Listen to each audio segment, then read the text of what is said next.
اس وقت پوری دنیا میں ایک خوف کا ماحول ہے۔ تقریباً 15-20 دن سے پوری دنیا ایک خوف کے ماحول کے اندر زندگی گزار رہی ہے۔ اس کی وجہ یہ ہے، خوف اور دہشت کی وجہ یہ ہے کہ اس وقت سیریا اور ترکی کے اندر جو خطرناک اور خوفناک زلزلے آئے ہیں، ان زلزلوں کو دیکھ کر کے ہر انسان لرزہ برندام ہے۔ ان زلزلوں کو دیکھ کر کے ہر انسان متزلزل ہے، ہر انسان پر ایک خوف و ہراس کی کیفیت طاری ہے۔ اور ترکی اور شام کے اندر جو زلزلے آئے ہیں، اسی کے ساتھ ساتھ دانشوروں نے یہ بھی پیشن گوئی کی ہے کہ اب وہ صرف 2 ملکوں میں زلزلوں کی بات نہیں ہے، بلکہ کئی ملکوں پر اس وقت زلزلوں کی پیشن گوئی کی تلوار لٹک رہی ہے، یعنی کئی ملکوں کے اندر مزید زلزلے آ سکتے ہیں۔ اس لیے ہر انسان بے چین ہے، ہر انسان بے قرار ہے، ہر انسان مضطرب ہے۔ اللہ اکبر! آپ نے یوٹیوب کے ذریعے سے اور ویڈیوز کے ذریعے سے اور نیوز کے ذریعے سے شام اور ترکی کا زلزلہ دیکھا ہوگا۔ بڑی بڑی عمارتیں اللہ اکبر زمین کے سینے کے اندر دفن ہو گئی۔ آپ ذرا غور فرمائیں، میرے آقا صلی اللہ علیہ وآلہ وسلم کے دیوانوں، جس وقت ترکی میں زلزلہ آیا، کیا ترکی والوں نے یا سیریا والوں نے کبھی سوچا بھی ہوگا کہ ہمارے درمیان ایک ایسا عذاب آئے گا؟ اور وہ لوگ جو دولت کے اندر کھیل رہے تھے، وہ لوگ جو دولت کی ریل پیل میں مست تھے، کیا انہوں نے سوچا تھا کہ وہ خیمے میں پناہ لینے پہ مجبور ہو جائیں گے؟ لوگوں کو بھیک دینے والے ان کے ہاتھوں میں بھیک کے کٹورے آ جائیں گے۔ اللہ اکبر! میرے آقا صلی اللہ علیہ وآلہ وسلم کے پیارے دیوانوں، یاد رکھنا، مصیبت کسی پر بھی آئے، مومن کی شان یہ ہے کہ مومن کسی بھی مصیبت زدہ کو دیکھ کر اس سے عبرت حاصل کرتا ہے۔ کسی مفکر نے کہا تھا، اگر دوسروں کو دیکھ کر تم عبرت حاصل نہیں کرو گے تو تم بھی عبرت بنا دیے جاؤ گے۔ قرآن کہتا ہے، فَاعْتَبِرُوا يَا أُولِي الْأَبْصَارِ، اے آنکھ والو عبرت حاصل کرو۔ آنکھیں پکچر کے پوسٹر کے لیے نہیں دی گئی ہے، آنکھیں فلموں کے لیے نہیں دی گئی ہے، آنکھیں گندی پکچروں کے لیے نہیں دی گئی ہے، آنکھیں آوارگی کے لیے نہیں دی گئی ہے۔ قرآن کہتا ہے آنکھیں اللہ نے تمہیں عبرت کے لیے دی ہے۔ ایک سے ایک ویڈیو کو شیئر کرنے والوں کبھی غور بھی کیا ہوتا، کبھی سوچا بھی ہوتا؟ اللہ اللہ! ترکی اور سیریا کے اندر جو زلزلے آئے ہیں، انہوں نے کبھی سوچا ہوگا ان کے کتنے خوبصورت مکانات ہیں، ان کے کتنے اونچے اونچے مکانات ہیں، ان کے کتنے اچھے اچھے مکانات ہیں، لیکن دیکھ لو سرد موسم کے اندر اب خیموں میں پناہ لینے پر مجبور ہے۔ اللہ اکبر! میں یہ نہیں کہتا جن پر مصیبت آئی ہے وہ سب پاپی ہے، یہ نہیں کہتا جن پر تکلیف آئی وہ سب مجرم ہے، لیکن یاد رکھنا، یہ بات آپ بھی کہتے ہو، عام بول چال میں ہم بھی کہتے ہیں، ہمارے علماء بھی کہتے ہوں گے کہ گیہوں کے برابر گھن بھی پسے جاتے ہیں۔ اللہ اکبر! اب آئیے، زلزلے کیوں آتے ہیں؟ زلزلے آنے کی وجہ کیا ہے؟ اگر ہم نے اس پر نظر نہیں کی تو اللہ نہ کرے جتنی سخت مصیبت میں وہ گرفتار ہے، اس سے بڑی مصیبت ہم پر بھی آ سکتی ہے۔ میرے آقا صلی اللہ علیہ وآلہ وسلم کے دیوانوں، زلزلے آنے کی 2 وجوہات بتائی جاتی ہے۔ ایک تو طبعی وجہ ہے جس کو سائنسداں لوگ بتاتے ہیں، یعنی کہ جو ہے وہ سیال مادوں میں ایسا ہوتا ہے تو زلزلہ آتا ہے۔ پھر کہتے ہیں کہ پلیٹوں کے اندر اختلاف ہو جاتا ہے تو زلزلہ آتا ہے۔ گویا کہ طبعی وجوہات، جیسے مثال کے طور پر ہم بیمار پڑتے ہیں، اس کی ایک طبعی وجوہات ہے، اس کی چند طبعی وجوہات ہے۔ مثال کے طور پر زکام ہو گیا تو کیوں ہوا؟ تو کہا دہی کھا لیا تو کھانسی آ رہی ہے، اسی طریقے سے ٹھنڈا پی لیا تو زکام ہو گیا، اسی طریقے سے جو ہے شربت پی لیا تو یہ ہو گیا۔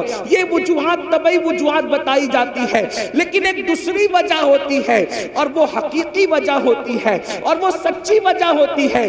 یاد رکھنا، آپ سے پوچھنا چاہتا ہوں، اگر شربت بیمار کرتا ہے، توجہ کرنا، اگر شربت سردی کرتا ہے تو 4 لوگ شربت پیتے ہیں، سردی ایک ہی کو کیوں ہوتی ہے؟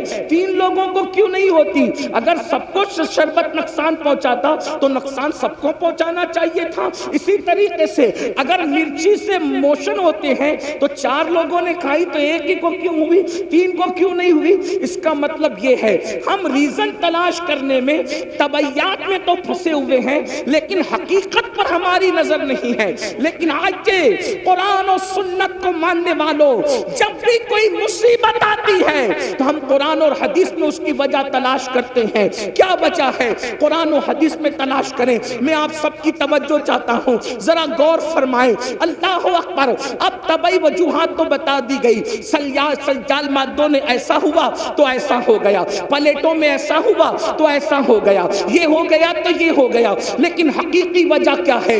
اب حقیقی وجہ قرآن بیان کرتا ہے، اس کو دل کے کانوں سے سننا۔ اللہ پاک ارشاد فرماتا ہے وَمَا أَصَابَكُم مِّن مُّصِيبَةٍ فَبِمَا كَسَبَتْ أَيْدِيكُم، کہ تم پر جو بھی مصیبت آتی ہے وہ تمہارے ہاتھ کی کمائی ہے، وہ تمہارے گناہوں کی وجہ سے آتی ہے، وہ تمہارے جرائم کی وجہ سے آتی ہے۔ پتہ چلا ہم پر جو بھی مصیبت آتی ہے وہ گناہ کی وجہ سے آتی ہے۔ اس آیہ کریمہ کی تفسیر میں مفسرین لکھتے ہیں کہ اگر مومن کو کانٹا بھی چبھتا ہے اس کے گناہ کی وجہ سے چبھتا ہے، مومن کو ٹھوکر بھی لگتی ہے اس کے گناہ کی وجہ سے لگتی ہے۔ پتہ چلا اگر مسلمان گناہ کرنا چھوڑ دے تو وہ اتنا سیف ہو جائے گا کہ اس کو کبھی ٹھوکر بھی نہیں لگ سکتی، زلزلے آنا تو دور کی بات ہے۔ گناہ چھوڑتے چلے جاؤ، عیش کی زندگی گزارتے چلے جاؤ، راحت کی زندگی گزارتے چلے جاؤ، آرام کی زندگی گزارتے چلے جاؤ۔ حیرت کی بات یہ ہے آرام کی زندگی سب چاہتے ہیں، راحت کی زندگی سب چاہتے ہیں، سکون کی زندگی سب چاہتے ہیں، آرام کی زندگی سب چاہتے ہیں، قرار کی زندگی سب چاہتے ہیں، لیکن گناہ کوئی چھوڑنا نہیں چاہتا۔ اللہ اکبر۔ بڑی معذرت کے ساتھ میں یہ نہیں کہتا کون کیا کرتا ہے، لیکن ہر انسان اپنے آپ میں ڈوب کر سوچے۔ کہنے والے نے کہا تھا اپنے من میں ڈوب کر پاجا سراغ زندگی، اپنے من میں ڈوب کر پاجا سراغ زندگی، تو اگر میرا نہیں بنتا نہ بن، اپنا تو بن۔ مسلمانوں ہم اپنے تو بن جائیں، اپنے آپ میں ڈوب کر سوچو میں کیا کرتا ہوں۔ توجہ کرنا، یہ محفل تو کیا کرتا ہے اس کی نہیں ہے، یہ محفل خود احتسابی کی محفل ہے۔ یہ ہمارے علماء کی پشت پناہی میں یہ جو فقیر قادری عرض کر رہا ہے، آج ہم یہ نہیں کہیں گے تو کیا کر رہا ہے، کون کیا کر رہا ہے، آج ہم اپنے آپ میں ڈوب کر سوچیں میں کیا کر رہا ہوں، میں کیا کر رہا ہوں۔ قرآن کہتا ہے یا ایھا الذین آمنوا علیکم انفسکم، اے ایمان والو اپنی فکر کرو۔